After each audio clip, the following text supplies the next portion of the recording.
రాష్ట్రంలోని వైఎస్ఆర్ కాంగ్రెస్ పార్టీ అధినేత మాజీ ముఖ్యమంత్రి వైఎస్ జగన్మోహన్ రెడ్డి అనాలోచిత నిర్ణయాలతో ఆంధ్రప్రదేశ్ ను అప్పుల ఊపిలోకి నెట్టేసి ఆర్థిక వ్యవస్థను చిన్నాభిన్నం చేశారని ప్రభుత్వ విప్ మరియు గంగాధర నెల్లూరు శాసనసభ్యులు డాక్టర్ థామస్ వ్యాఖ్యానించారు.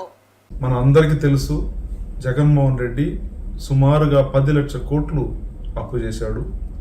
రాష్ట్రం అప్పులో కూరుకుపోయింది. దీని నుంచి బయటికి రావాలంటే ఎంత కష్టం అనేది మీ అందరికీ తెలుసు. ఈ 10 లక్షల కోట్లు జగన్మోహన్ రెడ్డి చేసిన అప్పుకి ఏడాది 71,000 కోట్లు అసలు వడ్డీ భారం మనపైనే పడింది. 1,40,000 కోట్లు అదనపు భారం కూడా మనపైన ఉంది. ఆర్థిక వ్యవస్థ టోటల్గా దివాళా తీసింది. సంక్షేమ పథకాలన్నీ కూడా దారి మళ్లించాడు.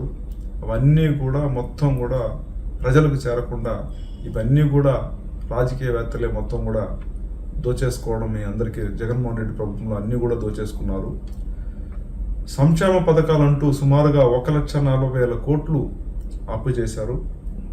ఆ 1,40,000 కోట్లు కూడా ప్రాపర్గా పోయి జనాలకు చేరలేదు.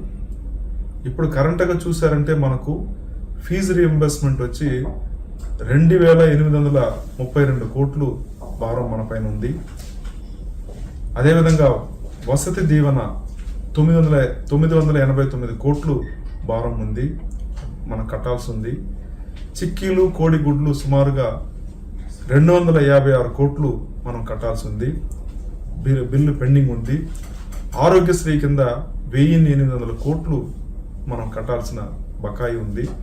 అదేవిధంగా ఉద్యోగులకు ఇవ్వాల్సింది సుమారుగా 20,000 కోట్లు పెండింగ్ ఉంది. గృహ నిర్మాణానికి కోసము 7,800 కోట్లు కూడా మన పైన అదనంగా ఈ భారం ఉంది. ఉపాధి హామీ బకాయిలు కూడా సుమారుగా 2,100 కోట్లు ఉన్నాయి.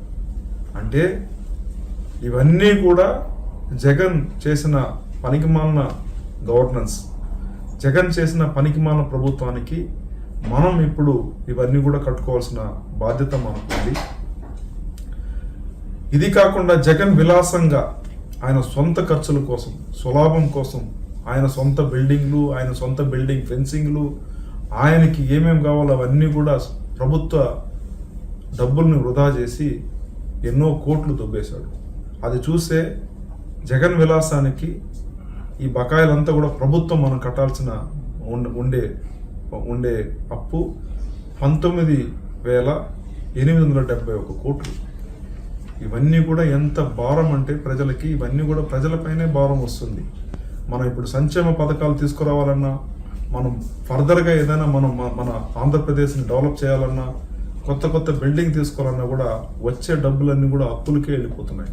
జగన్మోహన్ రెడ్డి చేసిన పనికిమాలిన ప్రభుత్వానికి ఆయన మేనేజ్మెంట్ సరిగ్గా లేకుండా మనం కట్టాల్సిన అప్పులు వడ్డీతో సహా ఇన్ని కోట్లు మన పైన ఉంది.